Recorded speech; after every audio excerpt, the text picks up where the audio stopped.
In the name of Allah, the Beneficent, the Merciful, I bear witness that there is no God but Allah. Muhammad is his messenger. And the Honorable Minister Louis Farrakhan is our divine reminder and warner that's in our midst. Welcome to another episode of the Jock Brothers Presents Let Us Make Man, a podcast of brothers that desires nothing more than to show a positive image as what striving men of God should be. For we all are family men who love our children. We all are businessmen. We all are youth mentors. And we all work hard in our community to make it a decent and safe place to live. When putting this podcast together, we decided to govern our actions by three rules. One was to put God first in all that we do. Two was to present content to podcasts that can make you a better you.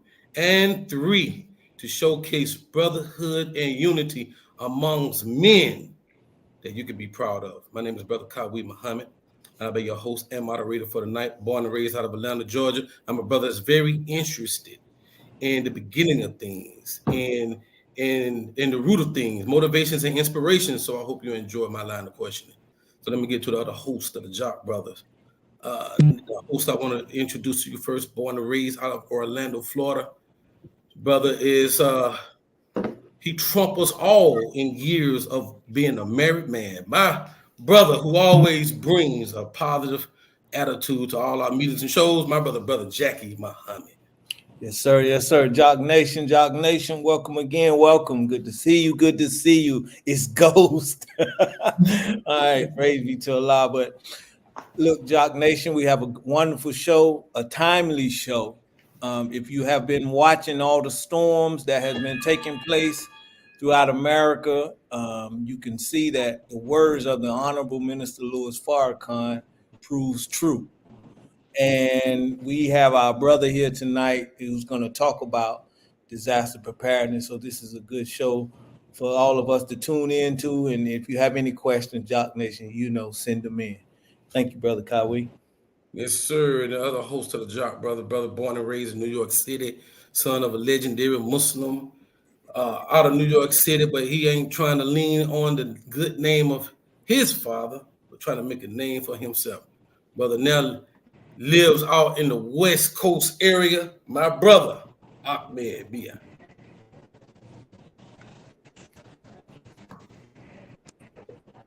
Is he on mute? Oh, he froze?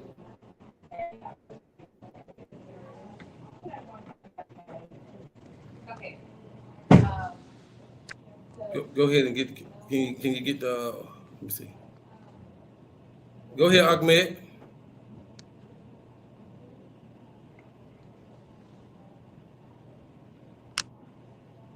Okay, all right.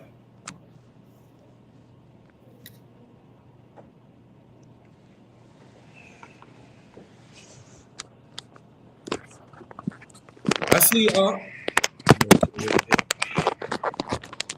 Brother Ahmed, can you hear us? I don't think he's hearing us, brother. Go ahead and run it, brother Jackie.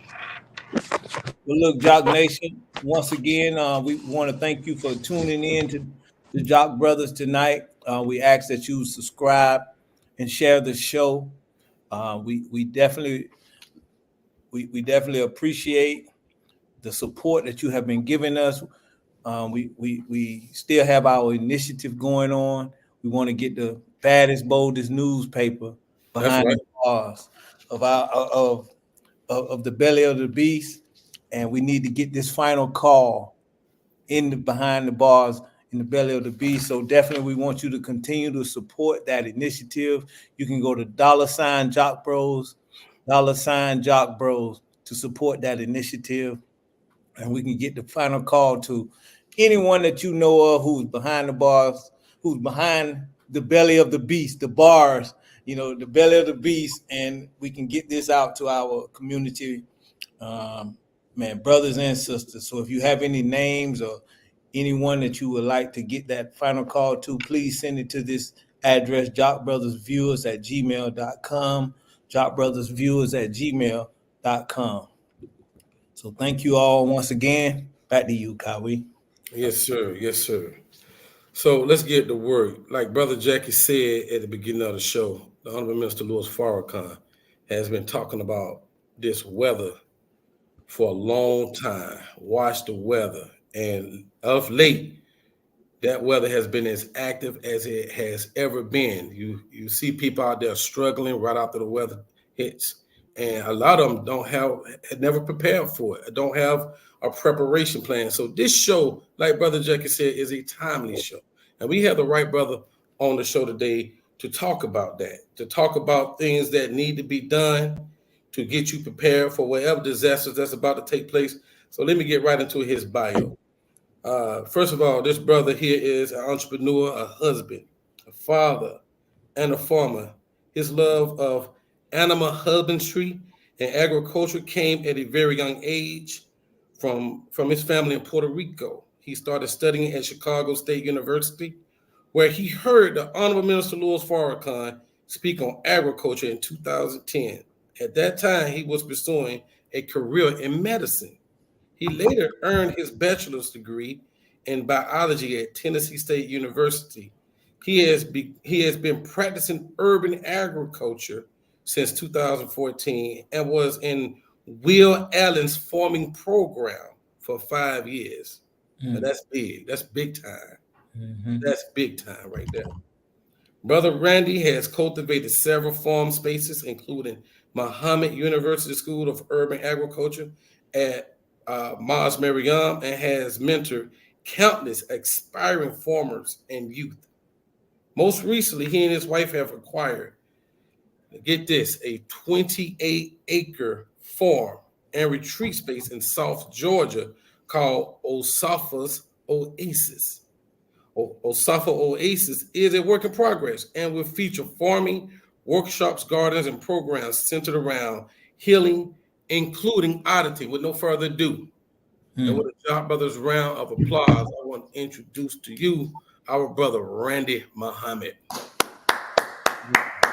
Assalamu alaikum, soldier. Walaikum salam, sir. In the open word, soldier. Yes, better grow food and grow it quickly. Time is of the essence. In part 36 of the Time Must Be Done, the Honorable Mr. Louis Farrakhan said that the farming is the engine of our national life. It's not just the engine of our national life, but if it's the engine of our national life, it's the engine of your home also, whether that be gardening. And what that means by engine, meaning if you don't have an engine, you're not going anywhere. It can't take you. You can't go anywhere without something that has an engine. Right. If it's a hovercraft or whatever it is that you have, in order to go someplace, you need an engine, right? But he said, like farming, meaning growing your own food. And we understand that we're entering I believe that we're in a time right now that it spoke of, like inside the Bible, of a great tribulation. And it said that great tribulation is that there will be a tribulation, such the likes that has not occurred since there was a nation upon the earth, nor will ever occur again. And it said, if those days were not cut short for my elect's sake, no flesh would survive. Come on, bro. So when you think of something, when you hear something like that, and this is Matthew chapter 24 through 26. So if you go through Matthew chapter 24 and 26, and you just read some of those things that Jesus is telling you, that these are the types of things that would take place as far as the storms, wars in diverse places, the love of the greater number cooling off. He said these are all signs and like what they call pangs of distress, and showing you that a time is coming. Now, when you think of growing food, many people don't know how to grow food or what it takes. You have enemies you see, and you have enemies you don't see. It's not about just flicking a seed inside of the ground and okay, a plant comes up. Say you got that plant, and then you got that is bearing fruit now. You think you're about to get this juicy tomato, right? Or that big old bell pepper, as you see it forming. But then that squirrel or that chickmunk comes and takes that tomato, takes that bell pepper, kills that plant. That Japanese beetle eats those leaves. You're dealing with funguses that you've never dealt with before.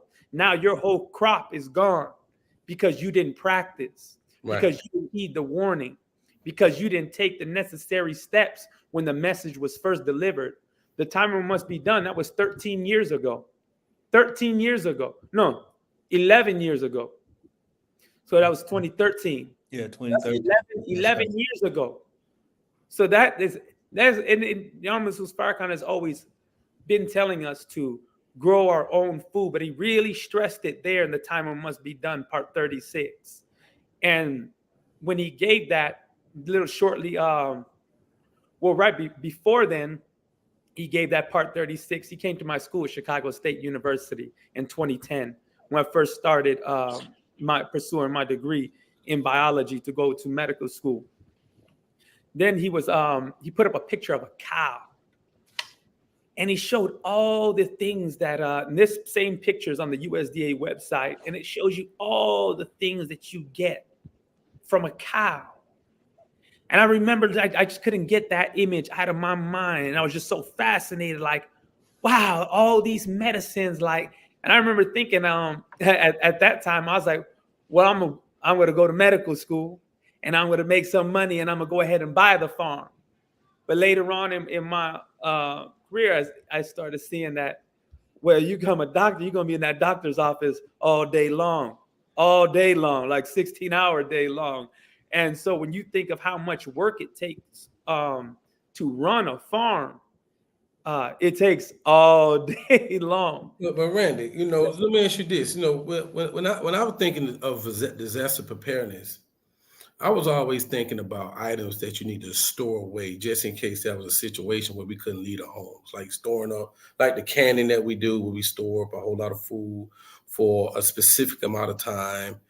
You more or less approaching this as from still a farming perspective and grow your own food perspective. So is this how you are doing your disaster preparedness if a disaster is to take place?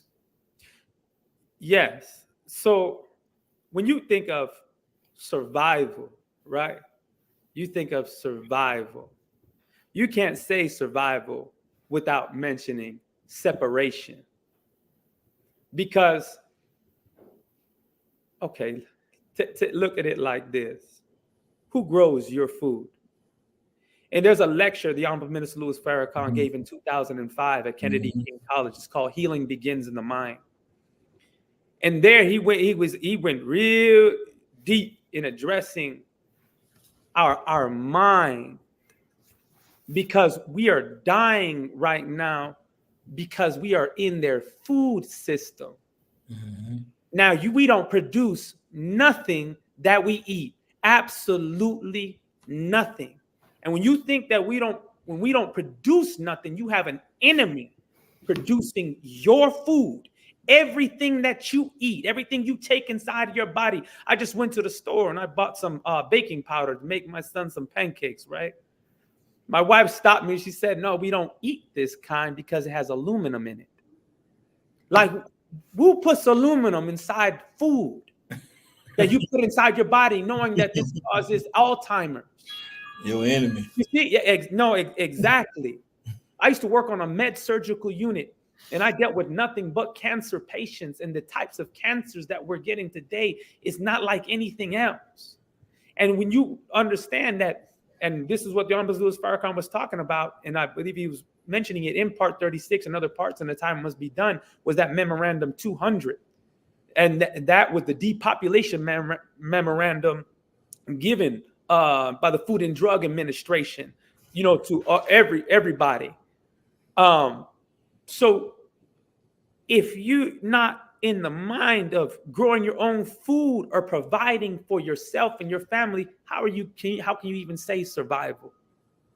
Because these people have it, and it's no conspiracy. This is just plain as day now, that they want to depopulate. They don't want to look. They're giving you fake food, fake everything. Right. It's not even chicken anymore. It's GMO. it's glue meat. They have vats of stainless steel tanks producing this protein from this slime jelly.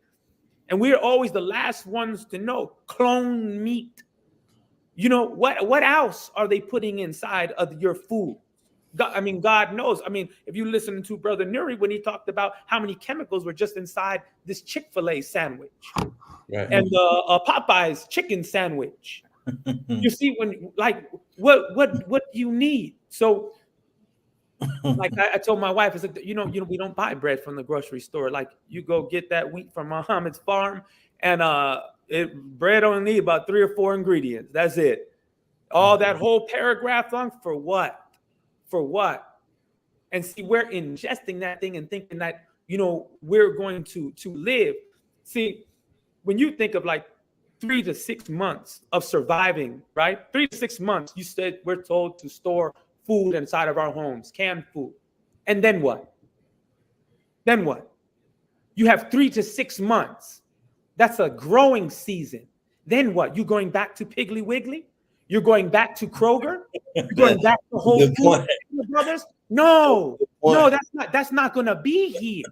Right. If you think that's going to be here, then you need to, for those who are followers of the most honorable Elijah Muhammad, you better turn to page 34 of Our Savior Has Arrived. And it's called the certainty of punishment. He said they see it afar off. Here's how it opens up. It's a chapter inside the Quran. They see it afar off. He said, nay, we see it nigh. See, that we've been given just a mercy, just because, it didn't happen right then and there. It don't matter. If you just listen at that time, man, you should be in very good shape right now. But he said they see it afar off. Nay, we see it nigh. See, we don't think that a day is coming. And if you go right into that chapter, he starts breaking down why God is going to separate us from this enemy and how he's going to do it. He said, and he gave the example of Lazarus and the rich man.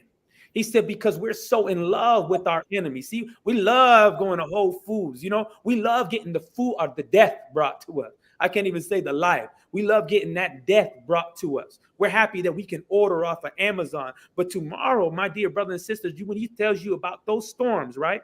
If you go into it's Savior's Day, 2011.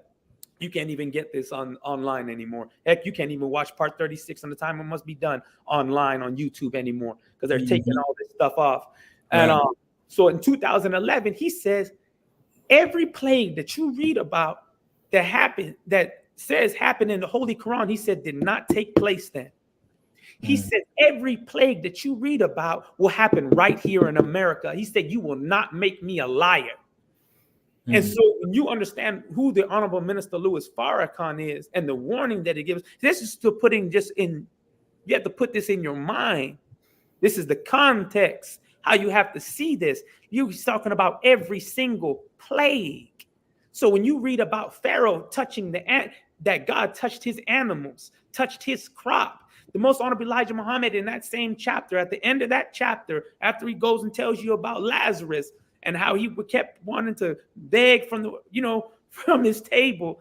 He says the worst famine that has ever happened in any nation will happen right here in America.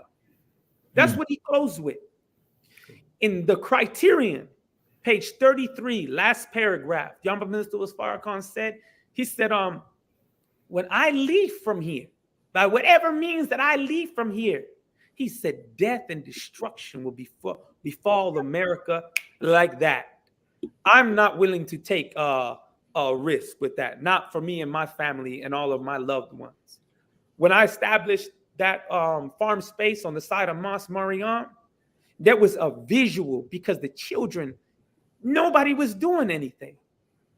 And when you have so much information being given, you have to do something for yourself. That was a place full of weeds, and there was nothing there. And I'm saying that because a lot of people have spaces, or even in your backyard, there's nothing there. You're not doing nothing with it. But my dear brothers, if you don't do something, and I did that with very little means. That was with no fund. That was with my funding. You see, that was with the support you would have some believers would come by and they would like to purchase eggs and chicken and buy chickens and baby chicks. And I was able to share that with them. I was able to install gardens and things inside of their backyard so that they have something. But see, we need to see an image of what a farm or what you can do with a very small space.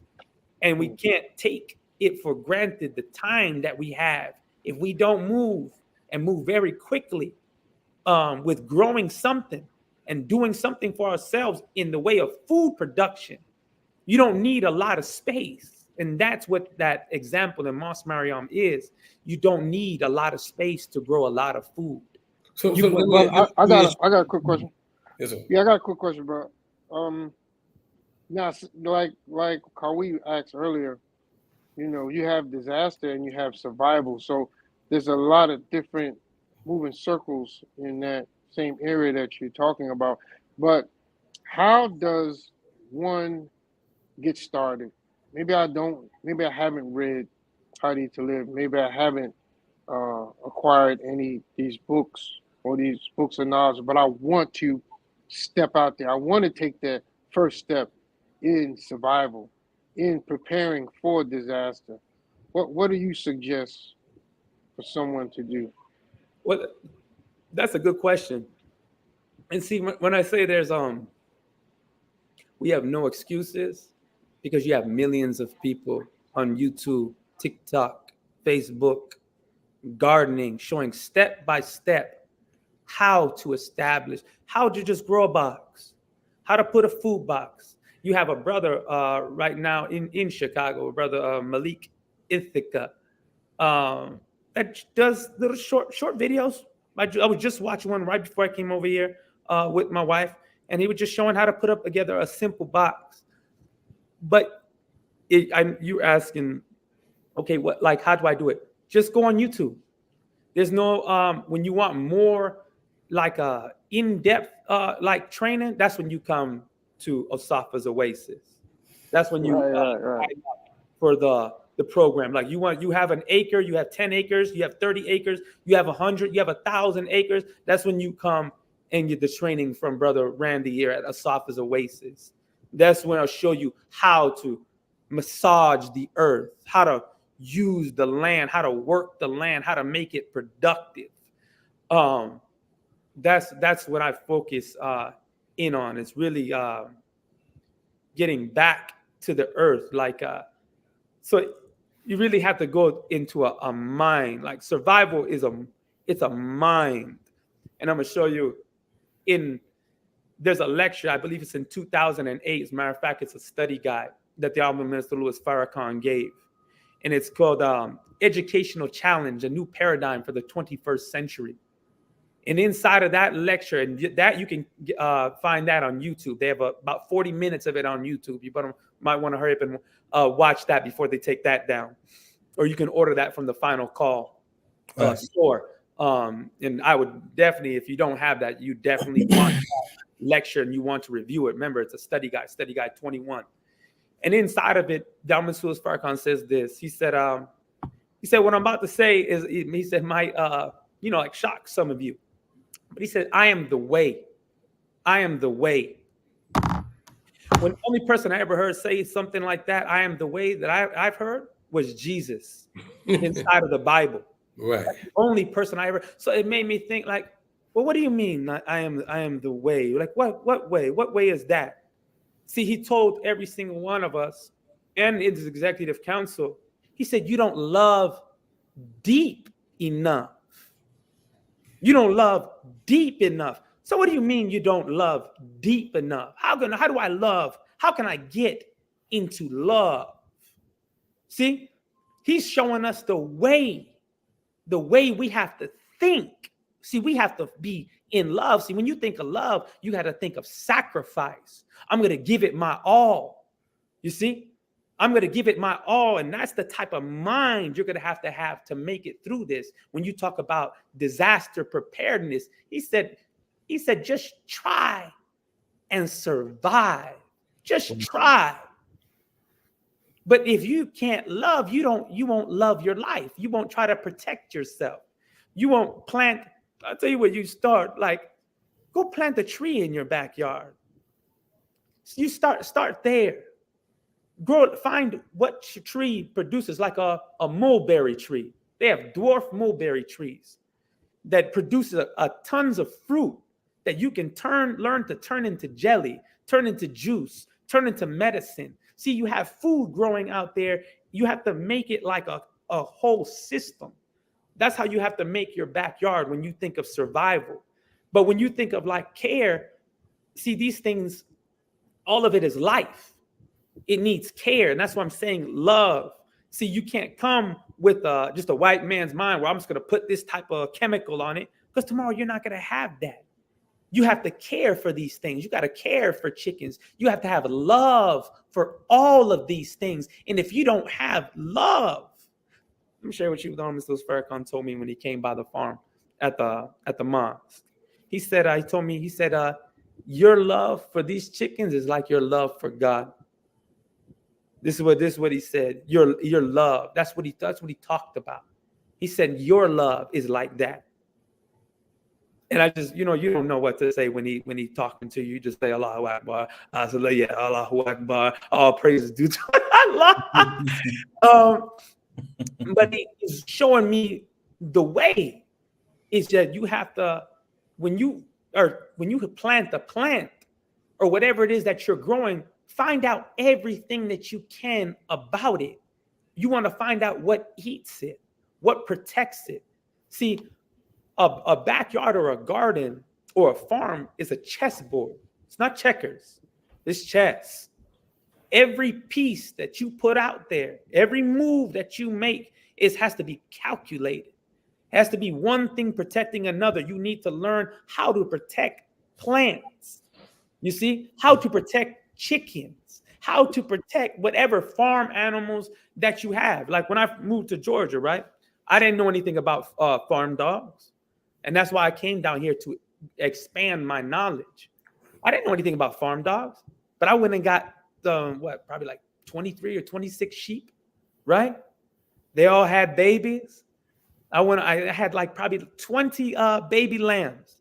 I went on vacation for like a month or 2 months. I came back. I was like, man, where's all my sheep at? I had to call Brother Patrick of Your Faith Farms. I said, Brother Pat, I need a dog. I need a dog. Because and that dog it saved my flock.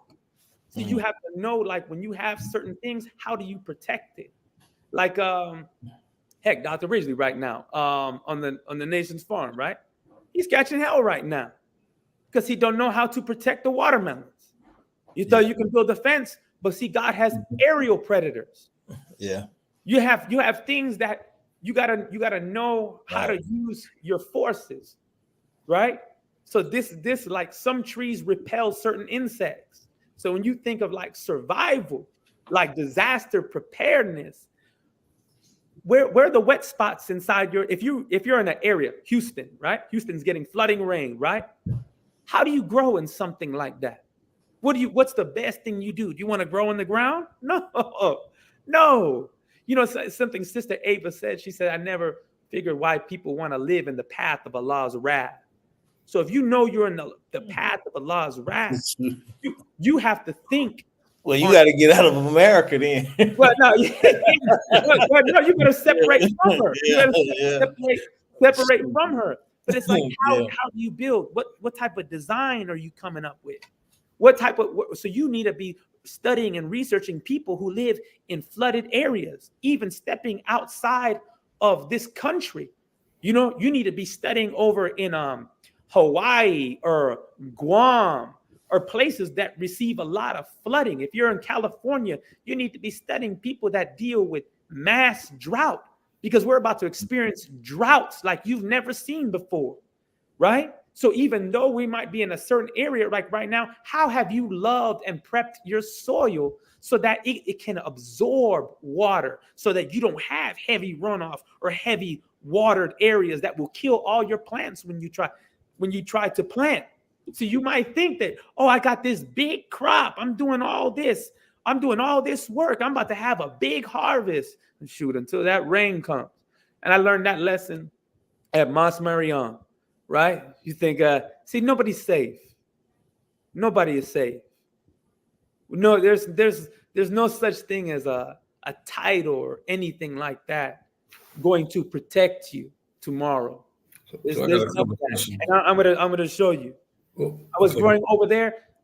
I just planted all of my squash, my pepper plants, my tomato plants. I even got a video of it.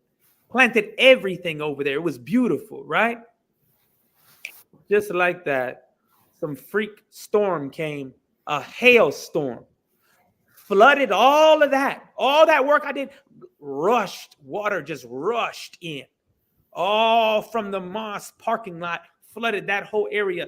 Hail Swiss cheesed all of my crop, all my big broadleaf crop, my butternut squash, my squash, chopped it all up. And I said, I just had to sit. I was, it was frustrating. But when you go through things like that, see, when you go through a lot of things on a farm, you really have to thank God, because I don't look at trials or difficulties as like something different, something bad or negative. See, that right there was probably one of the greatest lessons I've ever learned. That was a good lesson. No, you got it right. If you don't have things that can protect your crops in areas where you get things like that, so you don't put all your eggs in one basket, right? Lucky I had the hoop house and everything that was in there was protected, but it wasn't so bad that the crops didn't grow back. And the ones that did it, so what I did, because I know, okay, you get a lot of water, we get excess flooding and stuff like that. Okay, what do? I raised the ground. I had truckloads of wood chips dumped, and I moved it over there, lifted the ground because we didn't have a soil. Now, after a few years, that it all broke down, and now you can grow in it. So now, Brother Rashad at the mosque, he's growing in all of that area where before, a few years ago, you couldn't even grow in it. And that's why you have to prepare now, because you don't know what you're about to go through, what you're about to face. This is why it's so important to move now. If you wait till tomorrow, well, you're going to be in some serious shape. So what you're talking about really is, all right, so this is what you're talking about is in addition to, I guess, putting away just I guess some canned some canned food. You were talking about beyond that. So like say I have like 3 months supply of food or 6 months supply of food. You're saying at some point it's going to run out, and that grocery store is not going to be there anymore. Now what do you do? And so this is what you're talking about, like preparing for down the line type disasters. Is that what you're saying? Well, even now, because look, if you look at it like this, right? Just last year, right before during Savior's Day, I had 2 tornadoes pass through my town. 2. One 5 minutes from my house, ripped that whole community apart. When you think of what type of condition this country is about to be in, when you have helicopter gunships out in a city, what is the condition of that city? What's the condition of the environment when you have these types of things taking place? So you might have to leave out. Say you're estranged in some other community. You think anybody just gonna want you in that community? What kind of skills do you have? Can you grow food? Can you hold your own weight? Right? Or what? Why would I take you in? Why would I allow you into this community here? We got electrician, plumber, carpenter. What do? You see? Do I have to feed you? I gotta feed you. Maybe you could be a laborer. Huh? If you don't have a skill, maybe you could be a laborer, right? You think of like a food. Food. You think? Yeah. I have got shipped overseas or something like that. What are you gonna do there? Man, I can grow food. I can grow food in abundance. I can take care of animals. I can multiply everything in touch. I can multiply in abundance. So you want to think like that also when you think of survival. What if tornado passed? I lost all my 3 to 6 months. Right. Heck, I lost a lot. Tornado pass ripped through the farm. Then what? Right. Do you know how to use all the wood that's shattered all over the place to recoup whatever the animals that you might? Do you know how to build the pen? Do you know how to protect that? Can you start back all over? That's a good Can point. you do it again? You see, Without YouTube, because ain't no power. When you say that, brother, there was a movie that they just came on Netflix called The World We Left Behind. Have you all seen that? Yes, sir. The World We Left Behind. And I never understood why they were talking about leaflets would be dropping, because there's no power. There's no power. You have no power. You're about to experience natural disasters like we're about to experience like we've never seen before. Right. Some of us don't believe that. And my mother always tell me, listen to what I told you. You're gonna be in for a rude awakening. And we're gonna be in for a rude awakening. Yeah, I know. You're right. That's a good point, brother. You make a good point. A rude awakening. What are your skills and talents? And and in during that time, what is the value? That's a very, very good point you make. I'm happy you mentioned that. And when you said that, what is gift, skills, and talents? And one thing, see, I never left medicine. I just really got into it because food is medicine. Now, how can you make? So there's no pharmacy, right? There's no Walgreens during this time, right? When they rioted in Chicago, when they killed our brother, they put our brother that put the knee on his neck. They cleaned out. Yeah. They cleaned out the grocery stores, Walgreens, in less than 3 days. Less than 3 days, they wiped these things. I mean, picked them clean. Police were more downtown than in the south side of Chicago. People were coming out of the stores like roaches. So no medicine.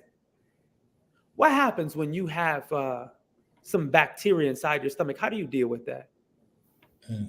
How do you know how to make certain remedies? See, this is what the importance of farm and having certain herbs and things like that inside your house. And I like to give people an example. My son had, I tell you, it's a farm. So he likes to, he's little. So he likes to take the dirt and want to taste the dirt. Dirt might have some chicken poop in it. So you take that. Now he has diarrhea. And now he's using the bathroom like water. I'm talking about like every 3 minutes he's on the toilet. And I know that he's about to be dehydrated. And if he keeps doing that, he's going to get dehydrated. I'm going to have to go to the hospital. Bam. I went inside the garden. I got some garlic, turmeric, and ginger, ground that up, put that in a tea, gave that to him. Less than 10 minutes. Nothing. Stopped it just like that. You say, what are some other things that heal ailments, wounds? You had, and this is why, like he said, like the food, your cabinet or your food pantry is your hospital. Food is your medicine. Like, how do you use these things? Because this is how we're going to be having to think now. When you think of food preparation or what do I have? So when you think of, okay, what type of food do I grow? What food am I going to want to grow tomatoes in a time of want? No. Right. Why? What nutrient value? I mean, it tastes good. You have certain things, but is it the most nutrient dense? Can I store this long time? No. Right. What can I store long? Butternut squash stores for 6 months. 6 months. Onions can store, and it's also medicine. What kind of, and this is when you plant around your house, what kind of medicinal trees and things like that do you have? Elderberry, figs, what type of things you have? So one thing I share with people that come to the training is quails. Quails, and I learned this from a brother named Brother Sherman out of Tuskegee, Alabama. Beautiful brother. You talk about disaster preparedness or having something in a time of want. This brother has designed shipping containers that he makes that can fit up to 1,600 quails. Quails start producing eggs in a fraction of a time than chickens. Chickens take 6 to 8 months. I think a quail takes like 6 to like 16 weeks. The egg has double nutritional value than a chicken egg. And it's about the size of your palm, about the size of your hand, full grown. So you can keep this inside your house. It's very quiet, except when it must be noisy. It can be a little noisy. But this is something that you don't need a lot of space, that can keep you alive for a certain period of time. Say, this is the chessboard. This is the way we have to think, and we have to think community. We have to think of togetherness, not oh, I have it and my brother doesn't.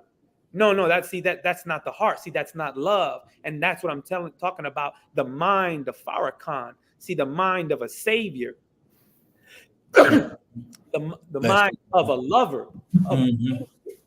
And that is what is going to bring, that's what is going to get us through a time of disaster. There's no soloist in survival. Right. There's no such thing as solo when it comes to survival. So it's to teach and train as many as you can so they have the skills, because people have families. We all have families, big families. You're not going to want to just go and walk by somebody. You're going to see somebody with a child that can't take care of that child. This is when Almost was Farrakhan. He gave a lecture. It's 1996 called The Divine Destruction of America. And he said, he got this from the Bible, because this is in the Bible. This, matter of fact, Jesus spoke about this, that you would be looking at your children like you would say, and this is the quote from the scripture, that you would say, we're going to eat my child today and yours tomorrow. What kind of condition are we in when you think of something like that?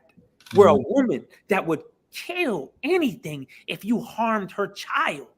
If you even came and said anything wrong to her child. What kind of condition are we in that a woman would want to do that? You know, and from that right there, lets you know we're in bad, we'll be going to be in bad shape. That's a good point. It's teaching, being able to teach communities agriculture, where people can just have a little something, because we're being made, I believe, leaders right now to help our community. Because if we didn't learn anything from Katrina, that there was no help, what about when there's no money and now a disaster like that happens? But that's what's coming. That's what's coming. Snow, like he said, the Bible put it like this. He said he stored up snow in the north and water for this day, because God is going to wage war, and you don't want to be in the path of that. And you want to be ready for, anything that, or just know how to, spar, right? This is a mental and a physical sparring with nature. Like I know I'm not exempt from the wrath of God. I know I'm not, that hurricane and that experience at Mos Mariam, it taught me that I'm not exempt from that, but can I recoup from something like that? And that's what we have to consider. Osapha's farm. I know you said it wasn't quite developed. What's the time period you would have that developed so we could start going to the farm and learning these classes? Oh no, we're fully operational now. Okay. Oh yeah, we're fully operational now. We teach. So it started teaching a visionary workshop, and I start there because you need to be able to see your space. You need to know what's possible. And sometimes it's just like you were saying, like, well, what do I do if I don't have? What do I do? What can I do? And so I teach you how to see it. So I would take you through a whole tour of the farm to show you what's possible, because this was blank. This was nothing here. This was weeds, and yeah, you had grass, but it was no farm here. I had to build the farm. Just like I was showing you at Mos Mariam, I had to build that out. There was nothing there. There was no fence. There was no chicken coop. There was no hoop house. There was none of that there. So how do you get into that creative mind? I walk you through that, and then go through the farm tour. Then we go through the composting workshop, where I show you, just like how Will Allen taught me, like how to make nutrient dense soil. But I take it even further because I was never taught about chickens. I learned chickens just from growing up with a bunch of chickens, because that's what we always had in Puerto Rico. And just growing up, we always had chickens inside the backyard. So I was sitting one time at the space in Chicago, with just a field of wood chips. And I said, well, dang, what do I do with this? I stood on top of the wood chip just looking and just thinking. And I was just, it's such a deplorable state. I just had to say, I just say the prayer. And I tell you, it was just like that. Bam. I'm looking at my chickens. I said, oh, I'm going to use God's tools. They're going to fertilize the ground for me. They're going to make these wood chips useful. Like as they break down, they're going to put the fertility inside of the soil for me. And that's how I learned how to use chickens. So every difficulty I don't like calling it like a difficulty, really like blessings, right? Right. Because all it does, it just makes me stronger. Mm-hmm. It just makes me more knowledgeable. It's just like a puzzle. It's just like, how do I troubleshoot this? And that's when you really have to. Farming, like the Honorable Farrakhan said, will bring you very, very close to God. Very, very, very close. So I go over all these types of things and my experiences farming inside that first workshop. And then we go to the composting.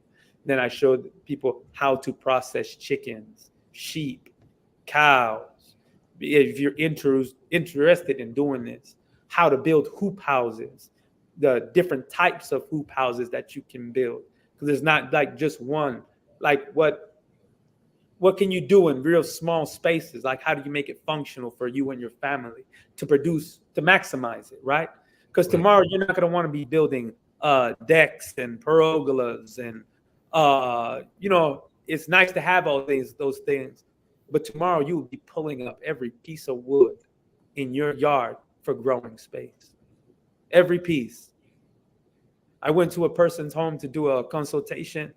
And they had a nice deck, right? And I'm showing them just, okay, they had another space. And I was showing them, okay, well, you can do something right here. The whole time, and he's looking at me like I'm crazy. But I'm looking at him like, you're about to starve. You're about to be very, very hungry. You live in Chicago.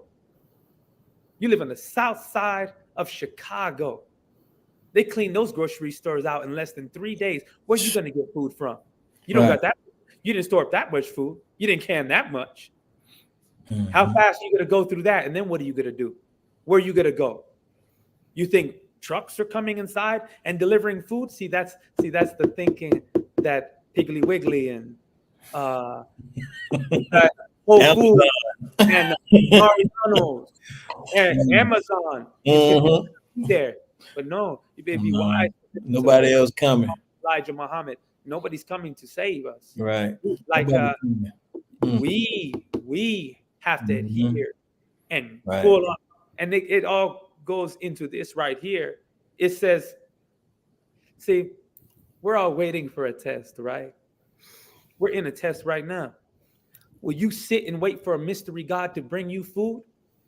Most Honorable Elijah Muhammad said, he gave us the answer. Emphatically, no. He said, me and my people who have been lost from home for over 379 years have tried this so-called mystery God for food, clothing, shelter, and home and received nothing but hunger, nakedness, hard times, and out of doors, and also was beaten, killed by the ones who advocated that kind of a God.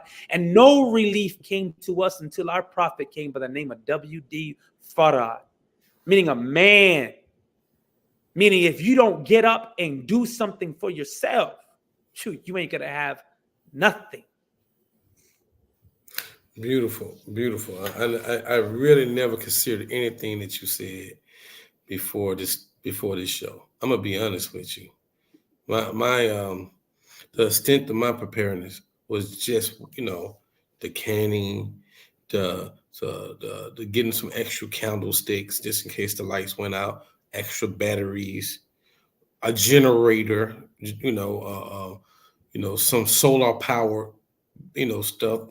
Um, I never considered to just start gardening. I really feel like I'm awful at it, and I don't have a big space. So my question to you is now I don't live, I never saw this garden you're talking about in Chicago, and you keep using this language. I took this little space.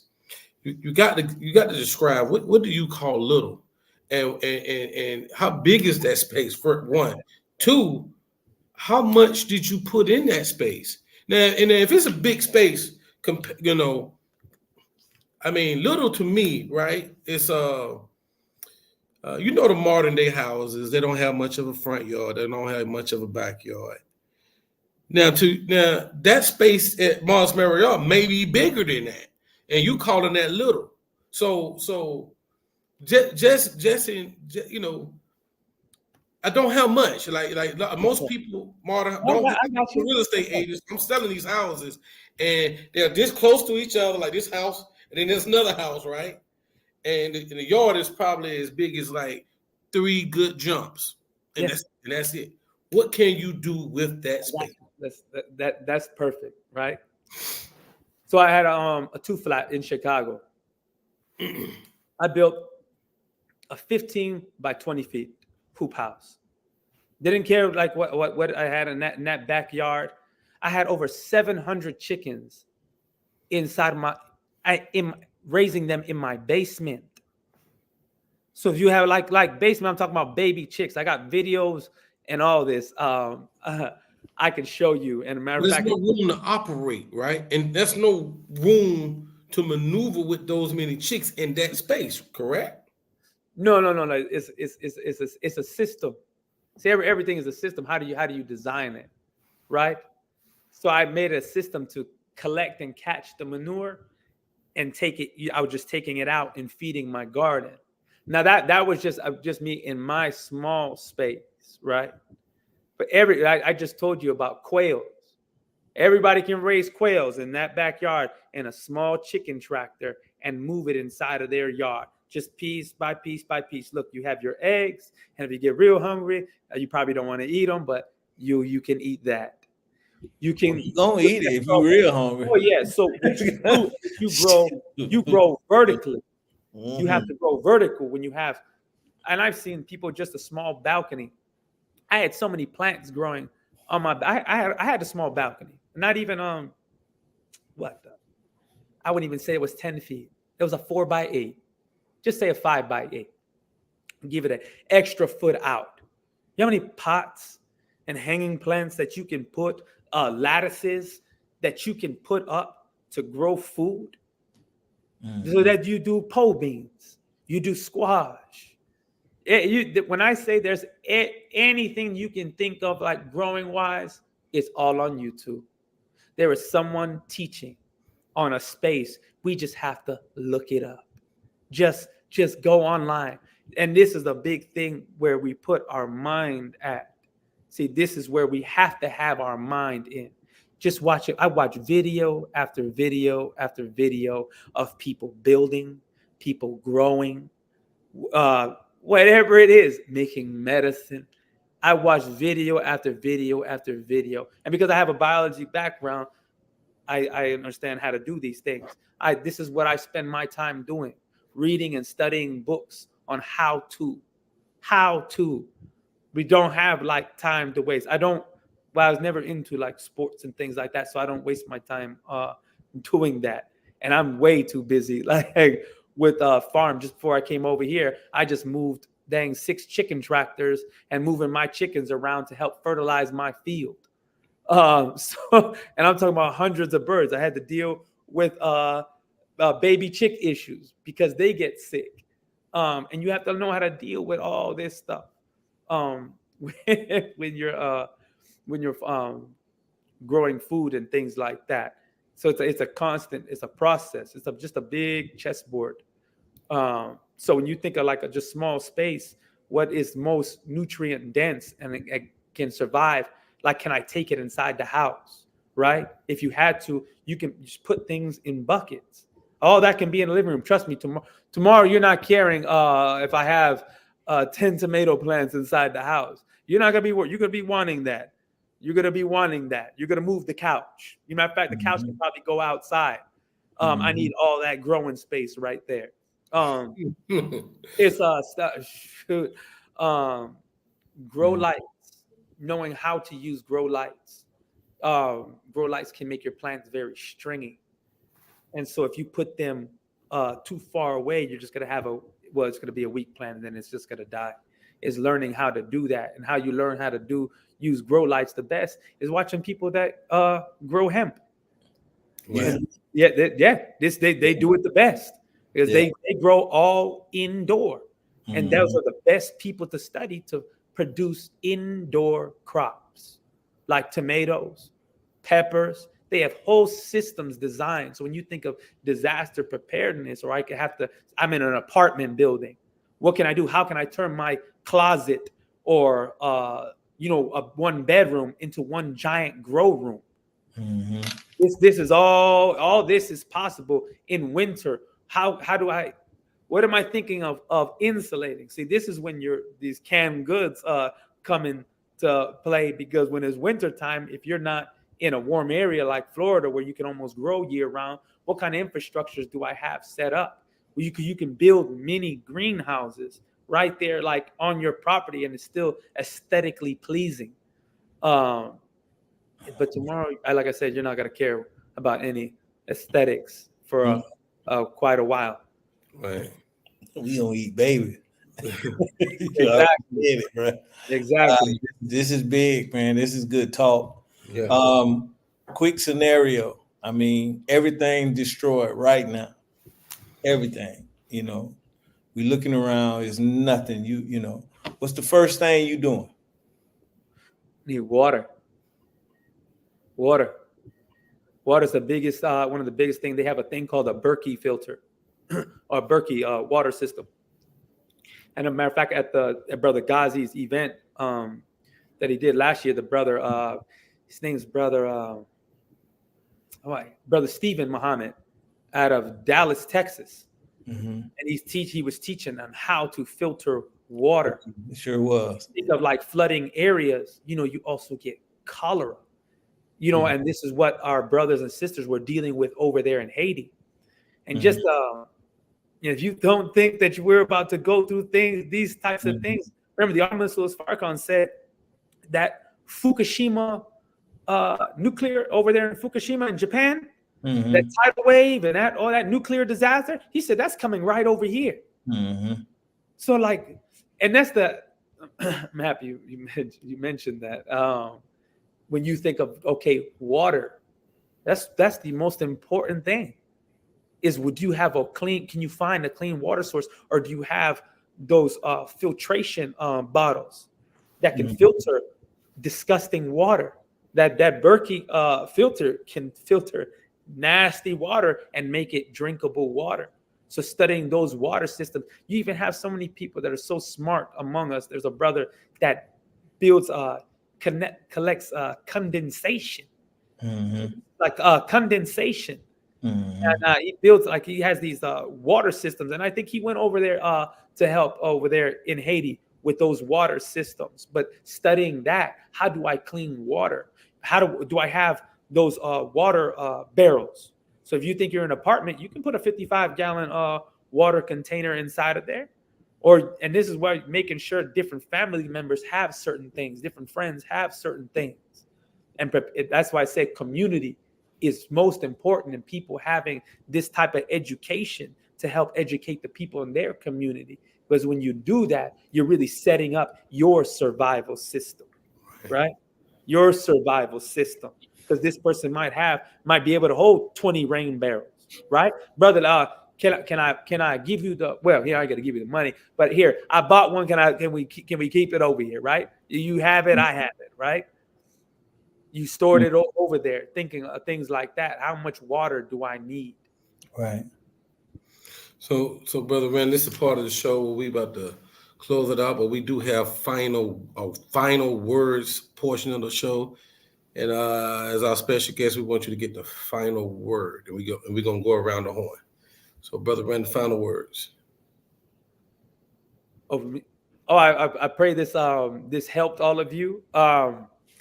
if you are able to, this is at the National Training Seminar, I will be speaking there, and I will be sharing some very important things on survival. Matter of fact, the title of the lecture is "The Science of Survival." The title of my piece, I want to call it a lecture, but I'm going to go more in depth of just what exactly farming is and just the mind that you want to have in going in these closing times. And if you have any questions, I can be reached at osafasoasis.com. You can just email me there if you're interested in taking any of the training that we have. We do offer the trainings here that you can get this type of education. It's not expensive. Not dinging nobody inside the head. Actually, it's probably the most reasonable that you'll ever find. And I do have an extensive knowledge on these things. He's finna hook you up right now. He's about to put osafasoasis.com on the screen for everybody to see.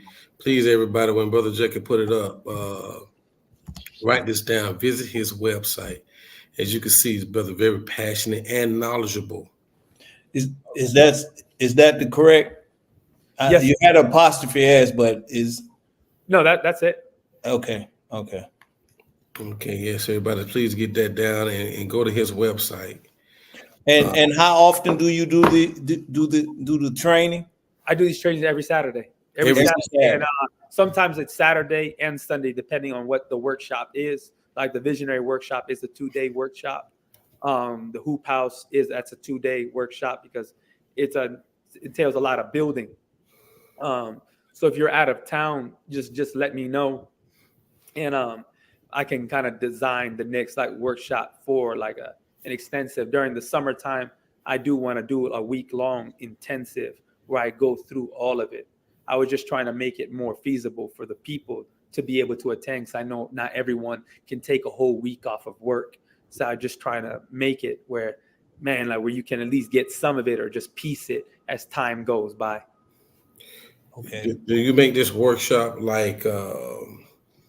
I guess easy to understand for say youth? Oh yes. That's really my focus. What I want to deal with is youth, and just teaching them, because when you can understand these sciences real young, they can take it so much further. See, there's a book called The Greatest Salesman in the World, by O.G. Mandino, and where he was talking about in that very first scroll that you don't have to go through the whole you don't want to have to go through everything I've gone through to understand and learn what I learned. You don't want to have to do that. So just go ahead and cut that 20 years down into 1 week or a very short period of time, and take it like that, and you'd be better off. Now you can build and go deeper into it. You don't have to do everything that I did. So that's in LaGrange, Georgia. Yes. Every Saturday. And if you're interested, Jock Nation, you go to osafasoasis.com, and they will leave their information, or just leave me your name, email, what city you're in, and how I can contact you, and I will contact you. And what you're interested in, and I'll contact you. Good job. Brother Jackie, final words. I mean, brother, you said some things that brought a lot of to reality. We and you're right. After the 3 to 6 months, then what? We're gonna call Amazon, or we going back to Piggly Wiggly, or what? Randy Muhammad. So in those 3 to 6 months, it seems that we should have built something or started something, and after the 6 months, what we have started, it should be growing and prospering and exactly. So if you or I don't have any skills, man, brother, you brought a lot to mind. So thank you for that. So it's every Saturday. That's yes, sir. Every Saturday, and we can come and get some skills. And just like I watch you cut the head off that chicken that day. I watched you cut the head off that chicken, but you taught us how to, allow the chicken to bleed out. You have that tool. What was that tool that you put his head in? I don't know what you call it. Metal cone. Yeah, the metal cone. Yeah, to keep, Yes, keep it from flapping. Keep it from flapping Yes, and everything. Yeah, exactly. So these are skills that, during that time we definitely would need. We need them now. You know what I mean? So yes, sir, brother. Thank you for coming on, brother Randy. We hope to have you again. So to go in further detail, I want to talk about some of the things you learned from Will Allen, how to deal with the land and whatnot. But very good information. Let's go to Jock Nation. Go to asafaoasis.com because nobody else is coming. No one else is coming. Everybody who's here is here. So everything we need to get our skill levels up. So thank you, brother Randy. Yes, sir. Really appreciate your service to our nation, brother, and your love for what you're doing. So praise be to Allah. Praise be to Allah. Thank you all for having me. Absolutely. Go. That's it, Kawi. Well, I'm just gonna say thank you, but I called Brother Randy. He was ready to go on short notice, and even though we couldn't make it necessarily happen last week, he was still ready this week, and I had no idea we was going to get this type of information on the show. I was actually expecting a totally different type of show or information, but the information that you have is super solid, and it don't even sound like it's really hard to do. Yet it will save lives, and I think that's the important part or the important points that you made with this show. This is something that is very simple to do. You can do it in a small space. It just takes some concentration, and you have the means to not only sustain yourself and your family, but those around you for long periods of time. So, man, I look forward to seeing you at God's Farm. I don't think I'm looking forward to the cutting off of chicken head though. But you know what? We all love chicken, so You get hungry enough, you look forward to cutting off. If you don't want to cut it off, like I do sell chicken. I do sell chicken. right? Yes, Yeah, we do sell eggs and chicken. So you get hungry enough. We have it for you. Yes, sir. and you know what? I would like to see if you do this at God's Farm or even at your farm, how you store your quails. I really would like to see that. And man, you just bought a lot. Yeah, you just bought a lot, dude, and I appreciate you. You really did, bro. Crazy to Allah. And you do a good job every Saturday on our call, man. Oh, thank you. Thank you. Praise to Allah. Allah. So, all right, Jock Nation. Look, man, that was a lot of information. Thank you, brother Randy. Thank you, brother Kawi. Yes, sir. Assalamu alaikum.